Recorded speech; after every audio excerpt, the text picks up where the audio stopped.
Alrighty, good day everyone, welcome to my channel. My name is Wysol and today I'm going to be talking about fire and ice.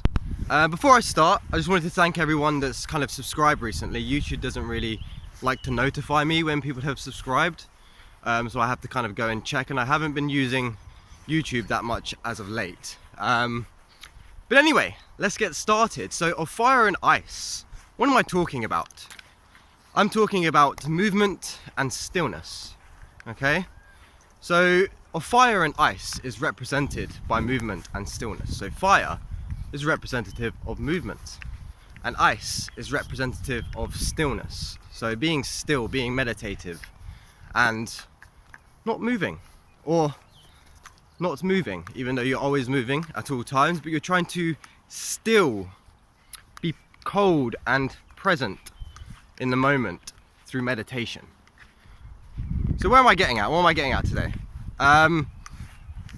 So coldness is actually more representative of what people perceive as hell, otherwise derived from hell, which is Norse, a Norse hell, the deity Hel, which is where the Christian hell comes from.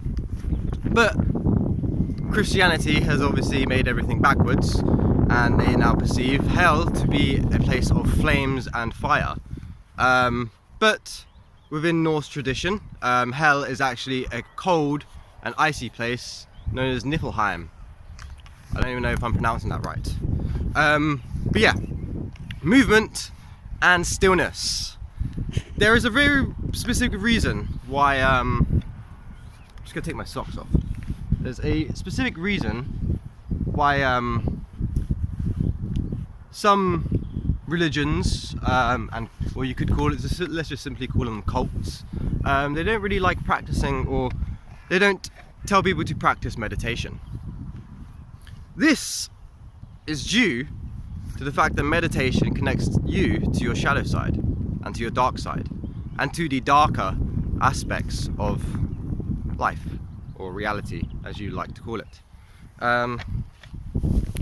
So this is actually why certain cults, I'm just going to call religions cults from now on, certain solar cults do not like meditation as a practice, because meditation connects you to lunar or dark or ice energy. But do not get me wrong, why am I showing you my slippers? It can connect you to empyrean or light or fire or infernal energy, okay? Meditation is a tool to still yourself, to become frozen in the moment, to experience what is surrounding you, okay? Movement, let's go to movement now. So of fire and ice. Why do you need to do both? So I've talked about, I think I've done a video on this kind of before, on why you need to get moving. I think I have. And like why you need to exercise and stuff. I think I have, I'm not sure why. I'm not sure if I have. I might have, I think I have. But that is because we need to combine being still and moving, okay? It isn't just doing one thing. It isn't just sitting in meditation, okay? This is, if you want to be a Buddhist monk, feel free to just sit in meditation for 24 hours a day. But if you're watching this, you may not want to just sit there all the time. You may want to put action towards what you want, or what you, for an outcome, okay? You need to put movement, put action towards something, otherwise there isn't going to be a reaction, is there? Okay? So this is where the movement comes into play. This is where the fire comes into play. This is how creation started. The combination of fire and ice, the combination of something being still and something moving, clashing together. That doesn't make any sense, does it? Something being still and something moving, clashing together. What do I mean? So when you add movement energy into something that is still, or when you combine fire and ice, or empyrean and infernal, or lunar and stellar, you become, or you create. You become and create, same thing, different story. Why have I left my slippers over there? 1 second. You become the 0 point. The 0 point field. The 0 dimension. The creation point. The aha moments that come into play. So when you're still, I just said it earlier, you are still moving, okay?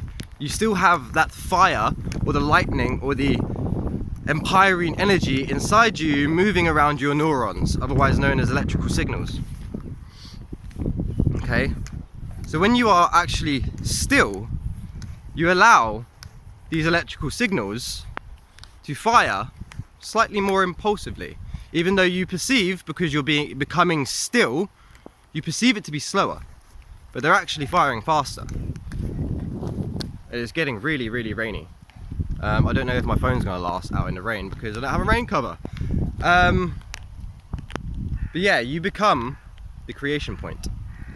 So of fire and ice, why you need to get moving and be still. If you stay still or if you keep moving, what happens?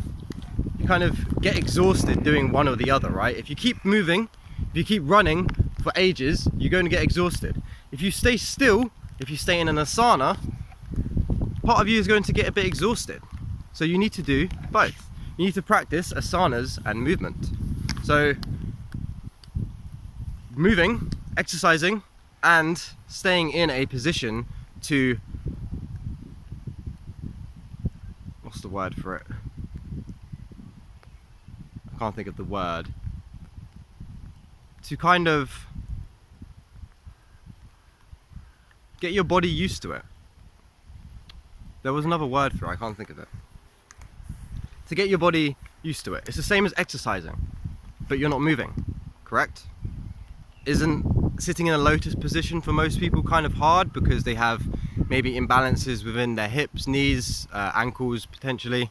But yeah, of fire and ice, this is the combination, this is what movement is, fire. This is what stillness is, cold. And this is how to get to the 0 point field, by being still, but having your signals firing at an unprecedented amount. So think of this like the Flash. How he vibrates his body faster, but yet he's moving through objects that are still. Now what if you could invert this theory, okay? So your insides are moving faster, but your body is still. What happens then? You experience different dimensions of reality, aka the visuals and the portals that you open through meditation is due to the combination of fire and ice being still while also having those neurons and the electrical signals fire a lot. Okay, I think I'm gonna leave that here for today because I think my phone is going to die in the rain, and it's like haily and rain, and I've got no phone cover on it and it's getting soaking. But fire and ice, heat and cold. Try to resist the cold. As you can see, it's raining and haily. Why is my... Please tell me I haven't been recording like that the whole time. But yeah, as you can see, it's raining. Normally for most people this would be cold. But cold and heat is perspective, or how people perceive things. What is hot to you, as soon as that gets warmer, it's hot. Well, it's hot, okay? Levels of heat, again, is perspective. Where the fuck is the dog? He's gone into the bush, hasn't he? Alright, so the dog went into the bush and ran around like a headless chicken, and I'm back at home now, so I'm going to finish the video here. It's only going to be a little bit here, but I just wanted to finish it here because I kind of slightly mumbled on the last bit I was talking about how the heat. So heat is perspective, okay? Something that is hot for someone could be cold for someone else, okay? Something that is cold for someone could be warm for someone else. Again, it's just perspective. For example, I mentioned in the previous video, Wim Hof, he likes to bathe in ice cold water. Let's take, I know a few kind of African people that think that the summer in England isn't hot. And people that are from England, they perceive it as hot. And they're like, no, it's not hot, it's too windy, it's not hot enough. But yeah, it's hot and cold is perspective. And fire and ice is kind of how everything is. Movement and stillness. Everything is moving, but everything is still at the same time. Existence is a paradox. Okay? Existence is a big fat paradox, which is where people get confused with this sort of thing. Everything is a paradox. You are everything and you are not everything at the same time. Okay? For example, let's take crystals for example. Do you have the chemical composition of moldavite within your genome or within your biological system? Yes or no? Do we have the chemical composition of moldavite within our biology? No. So are we everything? Yes and no. Okay? But I will leave that there for the video today. Again, I'm just finishing off the bit that I was recording earlier at the park. But thank you for watching. Like, comment and subscribe. And I shall see you next time. Peace out.